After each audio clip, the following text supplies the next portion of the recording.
Assalamualaikum warahmatullahi wabarakatuh. Perkenalkan, nama saya Aden Taufik Hidayat, NIM B100180364, Ekonometrika kelas L. Pada kesempatan kali ini saya ingin menjelaskan tentang cara meregresikan data, lalu cara menguji asumsi klasik menggunakan SPSS. Di sini terdapat data yang saya miliki, yaitu permintaan untuk mobil baru penumpang di Amerika Serikat tahun 71 sampai 86. Seperti biasa, cara pertama yang harus kita lakukan yaitu meregresikan data ini ke dalam SPSS.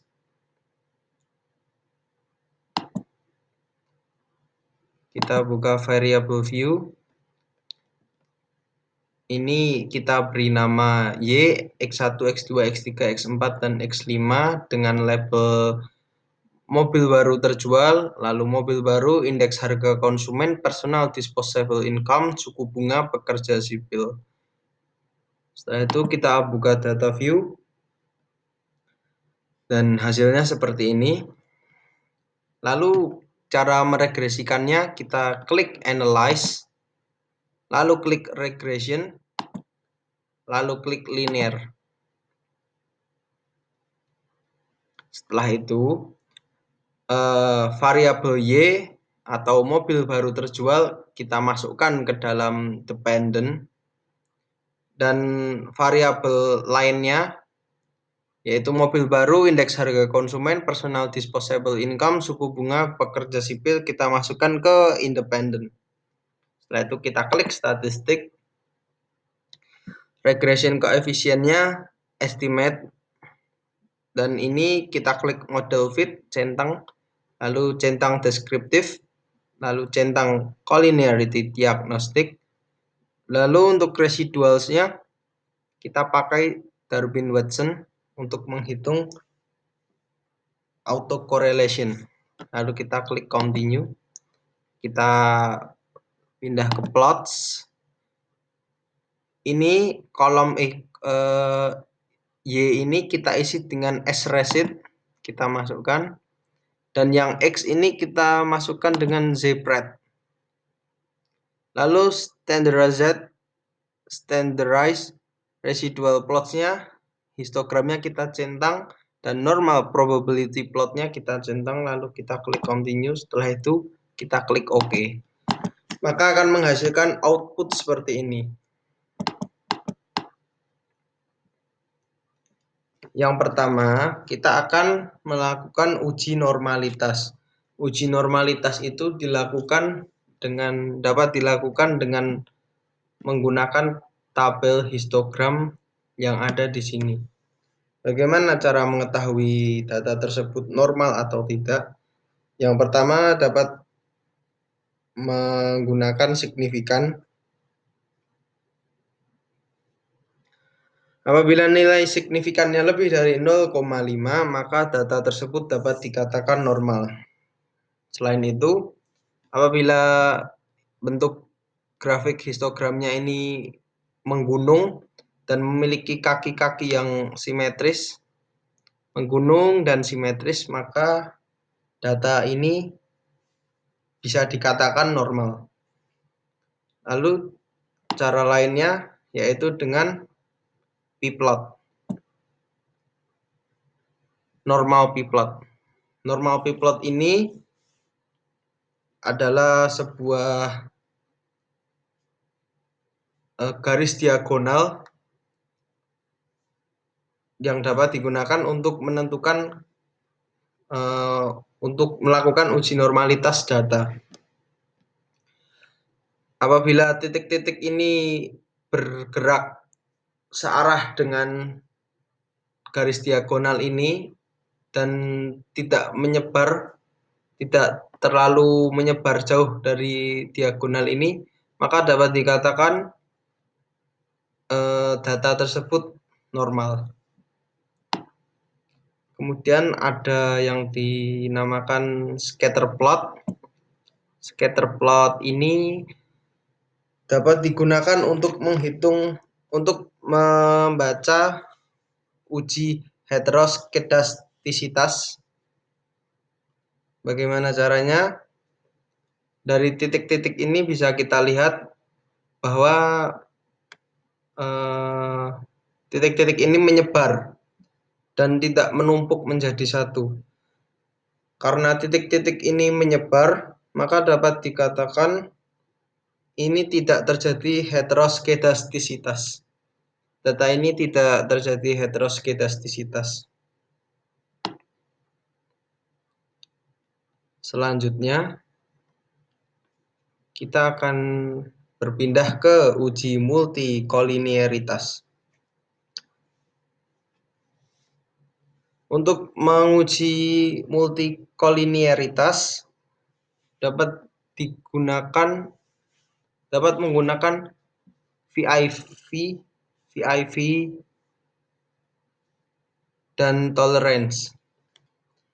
Apabila VIV kurang dari 10 dan toleransinya lebih dari 0,1, maka dapat dikatakan tidak terjadi multikolinearitas.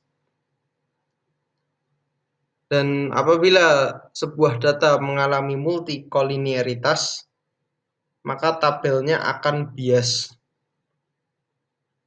Namun di kasus ini tidak terjadi multikolinearitas.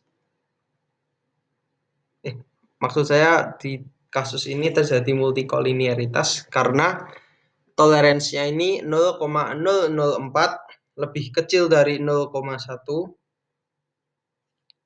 Namun VIV-nya ini nilainya 236,429 sehingga VIV-nya ini lebih dari 10. Lalu yang kedua toleransinya 0,002 itu kurang dari 0,1 dan VIV-nya 505,449. Yang ketiga toleransinya 0,003 kurang dari 0,1. VIV-nya 298,393. Lalu yang keempat, suku bunganya 0,201, ini lebih dari 0,1. Namun VIV-nya 4,981, ini kurang dari 10. Dan yang terakhir pekerja sipil, toleransinya 0,022, ini kurang dari 1 juga. Namun VIV-nya lebih dari 10, yaitu 4,988. Sehingga dari data ini dapat dikatakan terjadi multikolinearitas.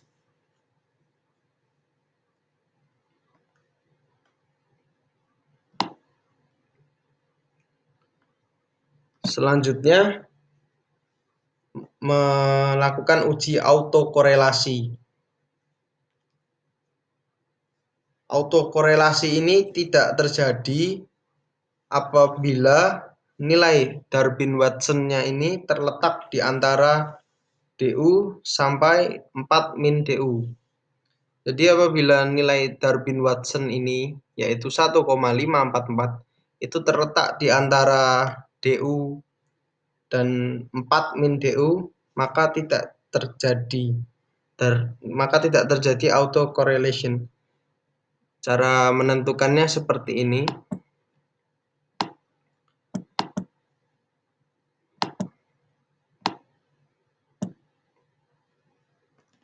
Nilai Darwin-Watson-nya dalam tabel summary adalah 1,544.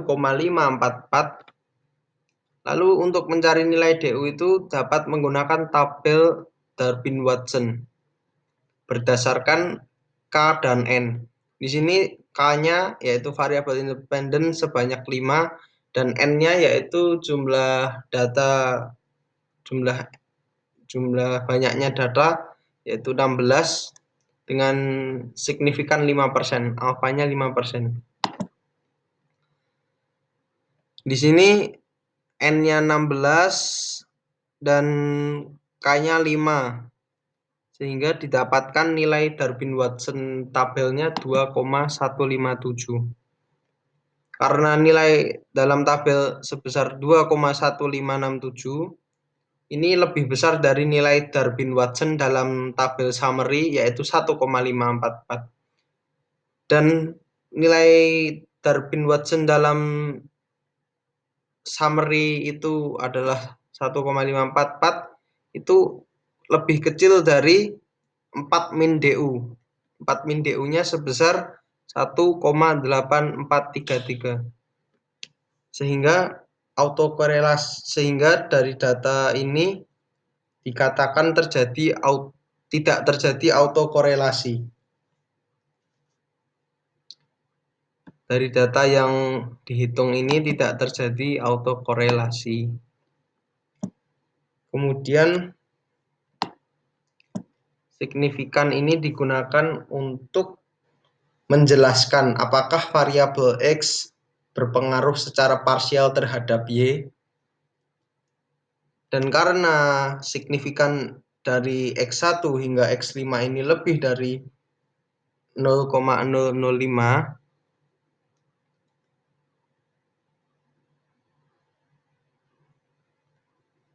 ya ini lebih dari 0,005 yang untuk X1, maka X1 ini